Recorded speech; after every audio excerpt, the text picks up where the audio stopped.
Borders in the Horn of Africa are often disputed. Ethiopia fought a war against Somalia in 1977 for control of the Ogaden region.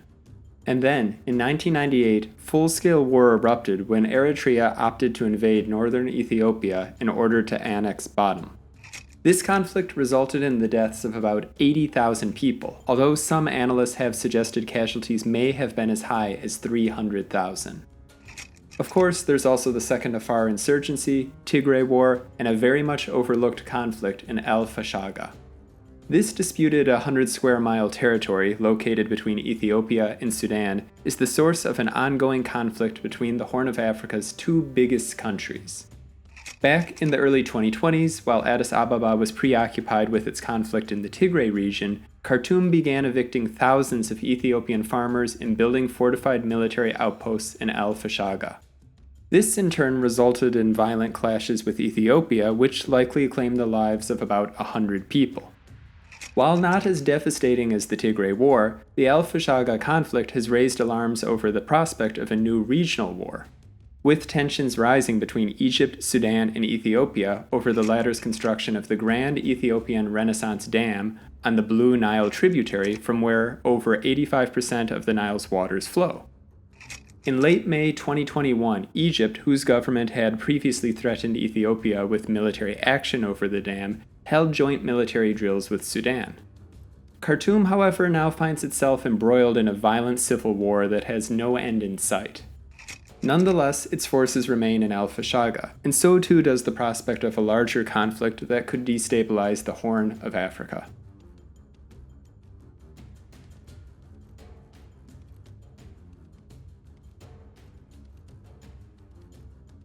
The beginnings of the al-Fashaga dispute go back to the 1902 Anglo-Ethiopian Treaty, a colonial-era document that sought to determine the frontier between Ethiopia and Sudan, then under British dominion. The treaty assigned the territory that is now the border region of Benishangul-Gumuz to Ethiopia and addressed the flow of the Blue Nile waters from Ethiopia's Lake Tana. Addis Ababa's claims to al-Fashaga extend roughly 25 to 30 miles west of a line delineating the border between Ethiopia and Sudan.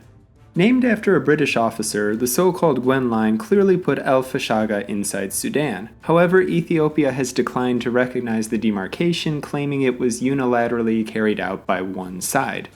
In contrast, according to Sudan's reading of the treaty maps, al-Fashaga is part of al-Qadarif State, an agriculturally rich area that produces a variety of crops including cereals, sunflowers, cotton, export-grade sesame seeds, and gum arabic. In the decades that followed the 1902 treaty, demarcation of the Ethiopian-Sudanese border remained a contentious issue. However, following a state visit by Emperor Haile Selassie of Ethiopia in 1972 to mediate in wake of the First Sudanese Civil War, which pitted the Muslim North against a largely Christian South, the two countries aimed to resolve the boundary dispute with an exchange of notes regarding demarcation. The Ethiopian Revolution of 1974, which established a Marxist-Leninist military dictatorship known as the Derg, ultimately derailed such efforts. In 1991, however, a rebel coalition known as the Ethiopian People's Revolutionary Democratic Front took control of Addis Ababa, which led to the downfall of the Derg and establishment of a transitional government in Ethiopia. Ethiopian President Meles Zenawi then approached Sudanese President Omar al-Bashir in order to gain Khartoum's support for construction of the GERD, which lies about 12 miles from the Sudanese border. In 1995, Sudanese troops rather suddenly withdrew from al-Fashaga and yet another disputed territory, the Halaib Triangle. This likely occurred due to increasing pressure from Egypt and Ethiopia following an unsuccessful assassination attempt linked to Khartoum on Egyptian President Hosni Mubarak while at a summit for the Organization of African Unity in Addis Ababa. Shortly after this, a large number of Ethiopian militia and settlers, primarily Amharas, the second largest ethnic group in the country, making up about 27% of Ethiopia's population, moved into al-Fashaga. Also known as Shifta, these Ethiopian militias quickly seized control of the most fertile lands in the disputed territory. Addis Ababa also offered farmers, both Ethiopians and Sudanese, incentives to sell crops, making it more profitable for them to do business in Ethiopia. This all occurred with the tacit acquiescence of Sudan's government. Both sides resumed talks concerning demarcation of their 462-mile-long border in the 2000s. However, this met with little success as al-Fashaga continued to be a sticking point. And so, in 2007, a compromise was reached that allowed both Ethiopian and Sudanese citizens to grow crops, put cattle to pasture, and conduct trade in the area, reducing the urgency for border demarcation. In essence, this created what is known as a soft border between the two countries. Although denounced by Amhara leaders who claimed they had not been properly consulted, the 2007 deal saw Ethiopian and Sudanese farmers live side by side in relative harmony for over a decade. However, in mid-December 2020, believing hostilities with its neighbor were unlikely, Ethiopia began pulling a number of militias from al-Fashaga to participate in the Tigray War. This conflict is deserving of its very own video, but that being said, it basically was a power struggle between the relatively new government of Ethiopian Prime Minister Abiy Ahmed and the former ruling party, the Tigray People's Liberation Front. And with Ethiopia distracted, Sudanese troops moved into al-Fashaga. Shortly thereafter, it began evicting thousands of Ethiopian farmers and building fortified military outposts. The rapid large-scale deployment of troops indicates that Sudan likely had prepared for an incursion into al-Fashaga well before Ethiopia was distracted by the Tigray conflict. This is backed up by satellite imagery which shows Sudanese forces preparing rear positions on roads leading east to Abu Tayour in eastern al-Qadarif State, only weeks after the Tigray conflict had started in early November. What's more, Khartoum had begun clearing land by setting fire to brush, building military outposts, and laying all-weather roads to facilitate troop movements into al-Fashaga. Infuriated by Sudan's disregarding of the mutually beneficial 2007 land use agreement, Ethiopia deployed federal troops and militia. Sudanese forces nonetheless made rapid progress consolidating their position in the disputed territory and, on December 2nd, occupied the Khor Yabis area, which had been controlled by Ethiopia for 25 years. 3 days later, Sudan occupied Jebel Tayara in eastern Galabat locality. Khartoum continued to push deeper into al-Fashaga, and on December 15th clashed with Ethiopian militias in Abu Tayour, a settlement between the Angareb and Attabara rivers, which resulted in the deaths of 4 Sudanese, including an officer and 3 soldiers.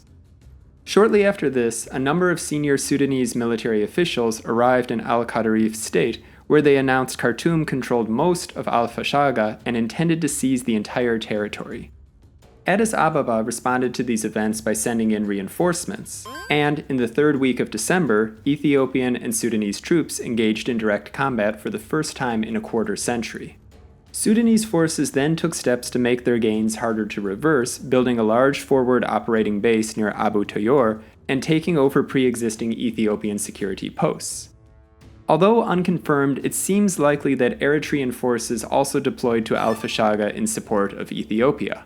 Nevertheless, later that month, Sudan had occupied all of al-Fashaga except for 3 fortified urban areas protected by Ethiopian forces.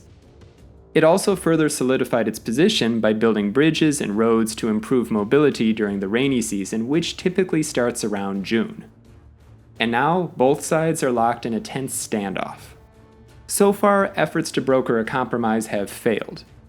Eritrea, Russia, Saudi Arabia, South Sudan, Turkey, and even the United Arab Emirates have all offered to mediate. Abu Dhabi in particular had an interesting proposal that would allocate 25% of al-Fashaga to Sudanese farmers, 25% to Ethiopian farmers, and the remaining 50% would be leased to an Emrirati agricultural company for 99 years. This was ultimately rejected by both Addis Ababa and Khartoum. Sudan, however, is not sitting idle and recently has begun consolidating its control of al-Fashaga with military and commercial infrastructure. Alongside new roads, bridges, and fortified military outposts, the Sudanese government has encouraged citizens to settle in the area and is training al-Qadarif State residents to farm. Khartoum has also provided funds for a microfinance scheme intended to support new farmers to cultivate land in al-Fashaga. For its part, Ethiopia maintains that negotiations are out of the question until Khartoum withdraws its troops. And, while hoping to avoid further escalation, Abiy is under pressure to defend what many Ethiopians, particularly the Amhara, view as historically and rightfully Ethiopian territory. Both sides have also accused the other of supporting various proxy groups in order to destabilize the other country. In particular, Ethiopia accuses Sudan of supporting Tigrayan forces and rebels from the Benishangul-Gumuz region, which, not coincidentally, is where the GERD is located. Yeah, remember that? See, it all came full circle. In August 2022, Ethiopia shot down a plane suspected of carrying weapons for the Tigray People's Liberation Front near al-Fashaga. Then, in April 2023, Sudan allegedly repelled a push by the Ethiopian military into al-Fashaga, which employed tanks and other armored vehicles. This claim, however, was disputed by Addis Ababa, which denied any clashes along the border had occurred. And so, while civil war continues to rage elsewhere in Sudan, al-Fashaga remains a potential flashpoint that could draw in regional allies and further destabilize the Horn of Africa. Okay, so yeah, we're going to be doing something a little different starting with this video and introducing the Ghost Countries Index. Basically, we'll be ranking the topics we cover in terms of their ongoing geopolitical importance. For unrecognized countries and/or secessionist movements, we will also consider the likelihood of success. For this reason, I'm going to give the conflict in al-Fashaga a 4 on the Ghost Countries Index. Even though the conflict itself has died down, the disputed region still remains a potential flashpoint, and with the GERD nearing completion, I could see the issue of al-Fashaga's status becoming relevant again sometime. But as always, feel free to let me know your thoughts in the comments section below. Also, a huge thank you to all our supporters over on Patreon, and if you'd like to help support the channel too, there's a link in the description.